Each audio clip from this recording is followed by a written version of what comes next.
हाँ दोस्तों नमस्कार। एक बार फिर से आप सभी लोगों का आपके अपने YouTube channel physics with Khan sir पर दिल खोल करके हार्दिक स्वागत और अभिनंदन है। तो दोस्तों आज की क्लास में हम लोग सीखने वाले हैं कि प्रत्यावर्ती धारा और दिष्ट धारा में क्या अंतर होता है, ठीक ना।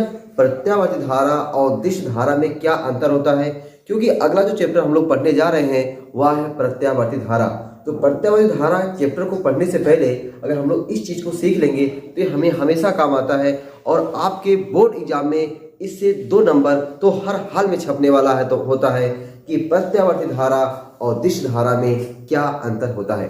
तो मैंने आपके सामने 5-6 पॉइंट बहुत ही आसान पॉइंट लिखे हुए हैं और उसी को मुझे आपको समझाना है और आपको बढ़िया तरीके से उसको सुनना है, समझना है और कोशिश करना है कि वीडियो देखते देखते आपको ये सारे पॉइंट जो मैं आपको बताऊंगा वो सारे पॉइंट आपको बढ़िया तरीके से याद हो जाए और इसको आप एक जगह लिख लेंगे ताकि हमेशा के लिए आपके लिए पड़ा रहे।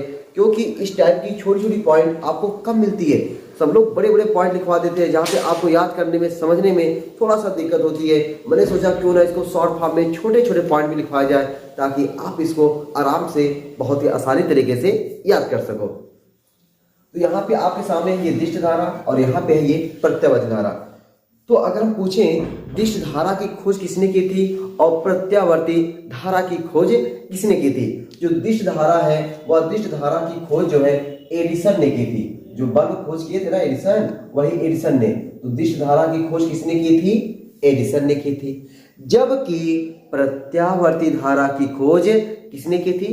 प्रत्यावर्ती धारा की खोज टेस्ला नामक वैज्ञानिक थे, उन्होंने की थी ना, टेस्ला। तो प्रत्यावर्ती धारा की खोज टेस्ला ने और दिष्ट धारा की खोज किसने की थी? एडिसन ने की थी। ठीक है। तो पहला अंतर है ये कि दिष्ट धारा और प्रत्यावर्ती धारा का। जो दिष्ट धारा होता है, दिष्ट धारा का मान और दिशा समय के साथ चेंज नहीं होता है। मान तो चेंज हो सकता है लेकिन दिशा तो कभी चेंज ही नहीं हो सकता। दिष्ट धारा का जो मान है वह मान समय के साथ चेंज हो सकता है लेकिन आवर्त रूप से नहीं। यहां पे देखो क्या लिखा गया है कि दिष्ट धारा का मान एवं दिशा आवर्त रूप से नियत रहता है। अगर आवर्त की बात करें तब नियत रहेगा, लेकिन अगर बिना आवर्त की बात की जाए तो मान जो है परिवर्तित हो सकता है लेकिन दिशा नहीं परिवर्तित हो सकता है। दिशा मतलब समझ रहे हो? यहाँ पे देखो जरा, जैसे यहाँ पे इसको अगर मान ले x और इसको हम क्या मान ले y। अगर x और y मान ले तो ये या तो केवल x में रहेगा या तो केवल y मतलब ऊपर रहेगा बोले तो प्लस वाले में, या तो केवल माइनस में रहेगा। दोनों में नहीं हो सकता। अगर दोनों में हो जाएगा तो ये क्या हुआ? आवर्त रूप से परिवर्तित हो गया। आवर्त रूप से परिवर्तित हो गया। जैसे अगर ये चीज ऐसे है तो ये चीज ऐसे भी हो सकती है। अगर मैं यहाँ पे बना दूं थोड़ा सा फिगर, ये चीज अगर मान लो ये है ना, ये चीज ऐसे भी हो सकती है। ये भी आपका दिष्ट धारा है, लेकिन अगर मैं इसी को दोनों में बना दूं, ये ऐसे ऐसे, तब ये दिष्ट धारा नहीं होकर के क्या हो जाएगा? प्रत्यावर्ती धारा। तो दिष्ट धारा क्या हुआ? दिष्ट धारा वह धारा होता है जिसका मान एवं दिशा आवर्त रूप से नियत रहता है, जबकि प्रत्यावर्ती धारा का मान एवं दिशा आवर्त रूप से बदलता रहता है। प्रत्यावर्ती धारा का मान और दिशा जो होता है वह क्या होता है कि आवर्त रूप से बदलता रहता है। अब यहाँ पे अगर आप देखें तो यहाँ पे ये जितना प्लस में हुआ उतना ये क्या हो गया? माइनस में हुआ। तो इसमें प्लस माइनस होना दोनों जरूरी है, तभी तो इसको कहेंगे आवर्त रूप से क्या हो रहा है? बदल रहा है। जितना ऊपर जाएगा प्लस में उतना नीचे आएगा माइनस में। तो ये आवर्त रूप से क्या हो रहा है? बदल रहा है। कौन? प्रत्यावर्ती धारा। जबकि दिष्ट धारा का मान और दिशा आवर्त रूप से नहीं बदलता है, प्रत्यावर्ती धारा का मान और दिशा आवर्त रूप से बदलता है। तो मुझे उम्मीद है कि आप सभी लोगों को पहला पॉइंट एकदम बढ़िया से याद हो गया होगा। और अगर प्रत्यावर्ती धारा और दिष्ट धारा की डिफिनीशन का भी पूछ ली जाए तो यही डिफिनीशन में यही अंतर छाप दो, यही आपका अंतर, यही क्या बन जाता है? डिफिनीशन बन जाता है। ठीक ना। चलो अब आते हैं दूसरे पॉइंट पर। ये फिगर भाई आपके लिए ना, ये देखो ये केवल ऊपर वाले में है। ये क्या है? केवल ऊपर वाले में है, इसलिए क्या है? दिष्ट धारा है। अगर ये चीज ऊपर की जगह नीचे भी आ जाता तो क्या हो जाता? प्रत्यावर्ती धारा हो जाता। ठीक है। चलो अब अगर बात करते हैं दूसरे पॉइंट में, जो दिष्ट धारा होता है वह ज्यादा खतरनाक होता है। दिष्ट धारा ज्यादा घातक होता है। ज्यादा घातक क्यों होता है? देखो दिष्ट धारा जो होता है ना, हमेशा एक ही डायरेक्शन में जाता है। दिष्ट धारा जो होता है हमेशा एक ही डायरेक्शन, जैसे ये यहाँ पे अगर प्लस है तो यहाँ पे कहीं माइनस होगा, तो ये एक ही डायरेक्शन में जाता है। ठीक है, एक ही डायरेक्शन में दिष्ट धारा चलने की वजह से दिष्ट धारा क्या होता है, ज्यादा खतरनाक होता है, ज्यादा घातक होता है। जबकि प्रत्यावर्ती धारा, देख रहे हैं आप, प्रत्यावर्ती धारा ये क्या हुआ, एक बार प्लस में हुआ और एक बार माइनस में हुआ। तो प्रत्यावर्ती धारा एक बार प्लस में एक बार माइनस में, मतलब एक बार जितनी तेजी से गया दूसरी बार उतनी ही स्लो से हो गया। मतलब कहने का मतलब ये है कि ये प्लस और माइनस दोनों में होने की वजह से यहाँ क्या होता है, कम खतरनाक होता है, कम घातक होता है। तो दिष्ट धारा खतरनाक होता है। क्यों खतरनाक होता है, क्योंकि वह एक ही डायरेक्शन में, ठीक है, एक ही डायरेक्शन में चलता है। एक ही डायरेक्शन में चलने की वजह से दिष्ट धारा ज्यादा खतरनाक, और प्रत्यावर्ती धारा दोनों डायरेक्शन में चलता है, प्लस वाले में माइनस वाले में, तो यह क्या होता है, कम खतरनाक होता है। अगले पॉइंट की बात करें, ऊर्जा हानि इसमें अधिक होती है। दिष्ट धारा जो होती है ना बहुत तेजी से चलती है, तो बहुत तेजी से चलने की वजह से यह क्या होती है, कम दूरी भी तय करती है। अगर बात की जाए कि दिष्ट धारा और प्रत्यावर्ती धारा में दूरी ज्यादा कौन तय करेगा, तो दिष्ट धारा भाई बहुत तेजी से चल रही है, जब बहुत तेजी से चलेगा वो जल्दी थक जाएगा। अभी दो लड़के अगर दौड़ रहे हैं तो ज्यादा दूर तक कौन दौड़ पाएगा, जो धीरे धीरे आराम आराम से दौड़ेगा वो ज्यादा दूर तक दौड़ जाएगा। पता चला कोई एक और है वह तेजी से दौड़ा, पता चला कि थोड़ा सा दूर गया, 500 मीटर 400 मीटर 300 मीटर दौड़ते हुए हाँफने लगेगा। तो कहने का मतलब ये है कि जो दिष्ट धारा होती है वह क्या होती है, बहुत तेजी से चलती है। तेजी से चलने की वजह से ऊर्जा की हानि भी हो जाती है ज़्यादा, और वह कम दूरी तय करती है। जबकि प्रत्यावर्ती धारा बहुत आराम आराम से चलती है, ठीक ना। प्रत्यावर्ती धारा लहराते हुए खूब आराम आराम से चलती है, तो आराम आराम से चलने की वजह से वह ज़्यादा दूरी भी तय कर लेती है और ऊर्जा का हानि भी बहुत कम होता है। ठीक है, ये पॉइंट समझ आ गया कि घातक क्यों होता है और ऊर्जा की हानि ज्यादा क्यों होती है दिष्ट धारा की। देखिए अगला पॉइंट है, यहाँ लिखा भी हूं मैं कि यह कम दूरी तय करता है। कौन, दिष्ट धारा।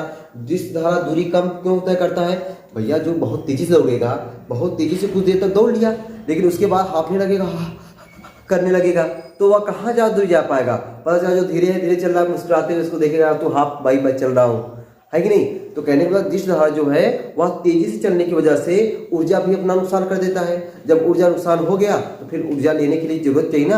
अब यहाँ थोड़ी है कि हम लोग ऑक्सीजन ले रहे हैं, जैसे दौड़ लिए थोड़ा सा ऊर्जा कम हुई, ऑक्सीजन लिए फिर दौड़ना शुरू कर दिए, ऐसा तो वहाँ ही नहीं। एक बार ऊर्जा लास तो लास। ठीक, अगला पॉइंट क्या, इसे स्टोर किया जा सकता है और इसे स्टोर नहीं किया जा सकता। इसको समझो भाई, जैसे दिष्ट धारा जो है, दिष्ट धारा अगर बह रही है, ठीक ना, दिष्ट धारा जो बह रही है, जैसे मान चलो कि ये तल है कोई, अगर ये तल है, ये तल बराबर है, जब तल बराबर है तो वहां पे ये फ्लो होगा, एकदम नहीं फ्लो होगा। फ्लो होने के लिए एक तल ऊपर एक तल नीचे, अगर ऐसे तल ऊपर नीचे हो जाएगा, ये ऊपर हो गया ये नीचे हो गया, ऐसे फ्लो होगा। ठीक है, ये हुआ दिष्ट धारा में। तो दिष्ट धारा जो बहता है एक ही डायरेक्शन में बहता है, ठीक है, और इसके लिए तल अगर ऊपर नीचे है तो इसमें ये बहेगा, अगर ऐसे है तो ये नहीं बहेगा। जब नहीं बहेगा तल बराबर कर दो, जब तल बराबर कर दोगे दिष्ट धारा में तो वह क्या हो जाएगा, स्थिर हो जाएगा। आप अब उसको स्टोर कर सकते हो। लेकिन जैसे प्रत्यावर्ती धारा हुआ, एग्जाम्पल मैं आपको समझा रहा हूँ, जिसे खौलता हुआ पानी है, खौलता हुआ पानी है तो खौलते हुए पानी को आप केवल ऐसे रखे रहो, कोई बर्तन है, बर्तन में खौलते हुए पानी को रखे रहो, तब भी देखो कि थक थक थक थक थक थक करता रहता है, ठीक ना। तो वही हाल है समझो कि प्रत्यावर्ती धारा का, कि प्रत्यावर्ती धारा जो है वह क्या है कि खौलते हुए पानी के समान है, उसे आप रोक ही नहीं सकते हो। ऐसे मतलब एक वो वाला है दिष्ट धारा वाला, मतलब तो ठंडा पानी आप ऐसे रखे हो वैसे स्थिर बना रहेगा, स्टोर कर लिए। लेकिन जो गर्म पानी है वह थक थक थक थक थक थक करता रहेगा। तो मतलब कहने का मतलब उसको आप स्टोर नहीं कर सकते हो। किसको, प्रत्यावर्ती धारा को। प्रत्यावर्ती धारा गर्म पानी के समान हो गया, दिष्ट धारा ठंडे पानी के समान, उसको आप स्टोर कर सकते हो। उसके तल को अगर बराबर कर दिए इसको स्टोर कर सकते हो, लेकिन प्रत्यावर्ती धारा को आप स्टोर नहीं कर सकते हो, ठीक ना। तो स्टोर किसे किया जा सकता है, प्रत्यावर्ती धारा को नहीं किया जा सकता है, और दिष्ट धारा को किया जा सकता है, ये हमने आपको बता दिया। इसकी आवृत्ति नहीं होती है। जो दिष्ट धारा होती है, दिष्ट धारा की आवृत्ति क्या होती है, या तो कहो शून्य होती है, या तो फिर कहो सबसे अच्छा है कि नहीं होती है। दिष्ट धारा की आवृत्ति क्या होती है, नहीं होती है। जबकि प्रत्यावर्ती धारा की जो आवृत्ति होती है ना वह 50 हर्ट्ज होती है। हमारे हर जगह ये जो होता है ना, हर देश का अपना अलग अलग होता है। जो हमारा देश है इंडिया है, इसकी जो आवृत्ति है, इसकी जो फ्रीक्वेंसी है वह क्या है, 50 हर्ट्ज है। ठीक है, क्या है, 50 हर्ट्ज। अब 50 हर्ट्ज का मतलब समझ रहे हो, जैसे यहाँ से यहाँ तक इसका हुआ एक चक्कर, 1 सेकंड में जो चक्कर लगा दे वही आवृत्ति कहलाता है। 1 सेकंड में जो चक्कर लगा दे वही क्या कहलाता है? आवृत्ति कहलाता है। तो यहां से यहां तक इसका क्या हुआ? 1 चक्कर, यही ना। अब ये जितने सेकंड में लगा दे वही क्या हो गया? इसका आवृत्ति हो गया। 1 सेकंड में चक्रों की संख्या, आवृत्ति, ठीक है, ये परिभाषा होती है आवृत्ति की, 1 सेकंड में चक्रों की संख्या। तो अगर दोस्तों ये आवृत्ति हुई तो जो अब अगर ऐसे ये हुआ, ऐसे मतलब एक बार प्लस एक बार माइनस, ठीक है, तो मतलब बोले तो एक बार प्लस एक बार माइनस, इस तरीके से 50 बार करेगा, 50 बार करेगा तो 100 चक्कर हो जाएगा ना। तो बोले तो हमारा जो 50 हर्ट्ज का मतलब ये हुआ कि जो हमारे बल्ब होते हैं वह 100 बार जलते हैं और 100 बार क्या होते हैं? बुझते हैं, ठीक ना। देखो ऐसे एक में क्या हुआ? एक बार जला, एक बार बुझा, ठीक है। उसी तरीके से तो हमारे इंडिया में जो फ्रीक्वेंसी होती है वह क्या होती है? 50 हर्ट्ज होती है। एक नंबर पूछा जाता है कि घरों में प्रयुक्त की जाने वाली विद्युत की आवृत्ति जो होती है वह कितनी होती है? तो आपका जवाब क्या आएगा? 50 हर्ट्ज होती है, ठीक है। तो जिस धारा की आवृत्ति कितनी होती है? नहीं होती है, या तो फिर कह सकते हैं 0 होती है, जबकि प्रत्यावर्ती धारा की आवृत्ति कितनी होती है? 50 हर्ट्ज होती है। अच्छा, उसके बाद जो प्रत्यावर्ती धारा है, प्रत्यावर्ती धारा की वोल्टता को ट्रांसफार्मर की सहायता से कम या ज्यादा किया जा सकता है। मतलब हम लोग प्रत्यावर्ती धारा की वोल्टता को ट्रांसफार्मर लगा करके उसको कम या ज्यादा कर सकते हैं। हमारे घरों में देखो विद्युत आपूर्ति जो मेन लाइन कहीं और होता है, वहां से फिर हमारे ट्रांसफार्मर के माध्यम से हमारे गांव में आता है, फिर गांव में ट्रांसफार्मर लगा रहता है, वो गांव की गली में जाता है, फिर पता चला कि गली में भी कोई ट्रांसफार्मर छोटा सा लगा रहता है, उसके माध्यम से हमारे घरों में आता है। तो ये ट्रांसफार्मर जो होते हैं, ट्रांसफार्मर के माध्यम से हम प्रत्यावर्ती धारा या प्रत्यावर्ती वोल्टता जो है उसको एक स्थान से दूसरे स्थान पर बहुत ही आसानी से परिवर्तित कर सकते हैं, ठीक ना। जो हमारी मेन लाइन है वहाँ मेन लाइन पे हमें बिजली क्या है? बहुत ज़्यादा मिलती है, लेकिन हमें ज़रूरत क्या है? बहुत कम है। तो हम लोग क्या करते हैं? ट्रांसफार्मर के माध्यम से उस लाइट को अपने आवश्यकता अनुसार जो हमें जितना ज़रूरत है उतना हमारे यहाँ जो है क्या जाता है? भेजा जाता है, ठीक है। ये किसकी देन है? ट्रांसफार्मर की देन है। ट्रांसफार्मर उसमें यूज होता है। जबकि जो दिष्ट धारा होता है ना, दिष्ट धारा में ट्रांसफार्मर का कोनो यूज होता ही नहीं है। मतलब दिष्ट धारा की आप वोल्टता को कन्वर्ट नहीं कर सकते हो, ठीक ना। दिष्ट धारा की वोल्टता को हम लोग कन्वर्ट नहीं कर सकते हैं। अगर हम बात करें कि हमारे घरों में जो लाइट है वह दिष्ट धारा है, प्रत्यावर्ती धारा है, तो आपका जवाब क्या होना चाहिए? प्रत्यावर्ती धारा है। जो आपका रेडियो हो गया, ठीक है, मोबाइल में जो हो गया, सेल हो गया, ये सब क्या है? दिष्ट धारा है, ठीक ना। तो उम्मीद है कि आप सभी लोगों को प्रत्यावर्ती धारा और दिष्ट धारा जो है बहुत अच्छे समझ में आ गया होगा। अब कोई दिक्कत परेशानी नहीं होगी। अगर अभी आपको दिष्ट धारा और प्रत्यावर्ती धारा से कोई भी क्वेश्चंस है, कोई भी आपको लग रहा है डाउट है, उस डाउट को कमेंट बॉक्स में डालें, उस डाउट को जरूर दूर करने का प्रयास किया जाएगा। तो ये चीज़ रही, आप इस चीज़ को क्या करिएगा?